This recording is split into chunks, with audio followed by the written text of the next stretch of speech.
Hello and welcome to The Geek's Handbag. I hope you guys are well. Today I shall be reviewing Doctor Who Series 8 Episode 4, Listen.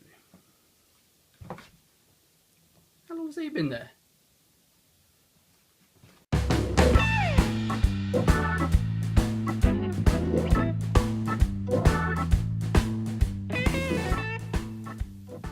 So, listen, this week's episode of Doctor Who could not be any more different from last week's if it tried.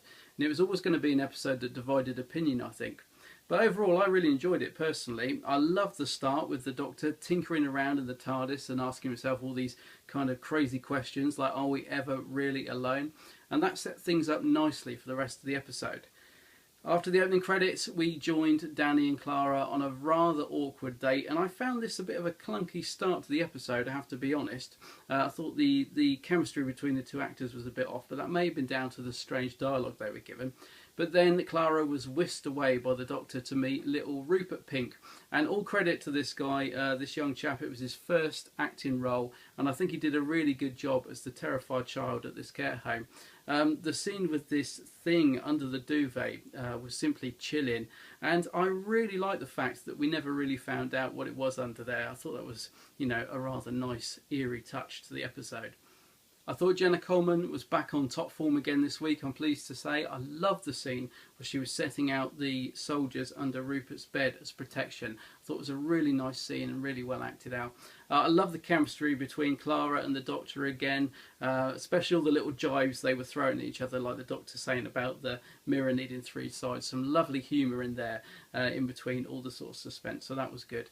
Once again, I thought Peter Capaldi was fantastic at the Doctor. I'm really loving him. It kind of reminds me a bit of a cross between William Hartnell's Doctor and Sylvester McCoy's. So yeah, I'm liking that. We were then introduced to Orson Pink. Now this is where the episode started to lag slightly for me. For a start, why was he wearing the red spacesuit that we've seen countless times since the show returned in 2005? I'm hoping we get an answer to that and it's not just a sort of sloppy budget thing. But yeah, when we got to his spaceship at the end of the universe, I did feel the episode slightly starting to lag. It built again when the airlock started to open, but once again, we didn't find out if there was anything behind it, which was fine, except this was, being a bit repetitive of what we'd just seen earlier in the episode. So yeah, I think that, was a downside. But then, of course, Clara takes the TARDIS back to, well, Gallifrey, it would seem, back to the barn that we saw in the Day After Doctor. Of course, this was a nice surprise and did cause a lot of stir amongst fandom, rightly so. So, was it the Doctor in the bed, this child that she's talking to? And that was brilliant, by the way, when she grabs his leg and that sort of sets off the whole storyline. I mean, Stephen Moffat loves his timey-wimey stuff, but this worked really well, I thought, bringing the story full circle. So, was it the Doctor in that bed, or could it be another Time Lord perhaps? Maybe the Master? Who can say? But I thought it was a great scene, really well played. It was nice to see the War Doctor in there. That was a nice throwback to the Day of the Doctor, the fact it being the same barn. I really liked that little tie-in. Overall, I thought this was just a really bold episode by Stephen Moffat, and all credit to him for taking some risks with the show and trying to do something different. And for me, it really worked. I know the episode won't appeal to everybody because it's one that throws out a lot of questions but doesn't give you many answers. But we've grew to expect that from Mr. Moffat, and personally, I'm fine with it.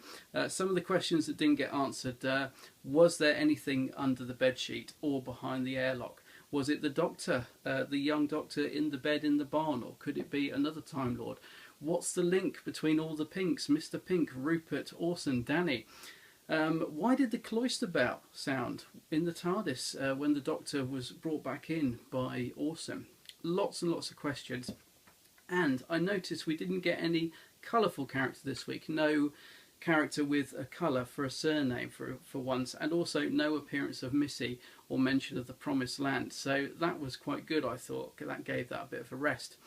Overall, I thought it was an enjoyable episode, and I love the fact that it was different from what we've had before, so I'm going to give it a 7 out of 10. Next week's episode, Time Heist, looks very good. I think, again, it's going to be quite a light-hearted episode, but that's fine. I think we need it after this week's Horror Fest. So yeah, all in all, very good. Anyway, don't have nightmare, guys. I'm not afraid to look under my bed. Actually, yes, I am. It's full of junk and probably the odd Saucy magazine. Anyway, remember, fear makes companions of us all. Please check out thegeekshandbag.com for all the latest news and videos. Subscribe to the YouTube channel, like the Facebook page, and do say hi on Twitter. Until the next time, guys, you take care. Bye-bye.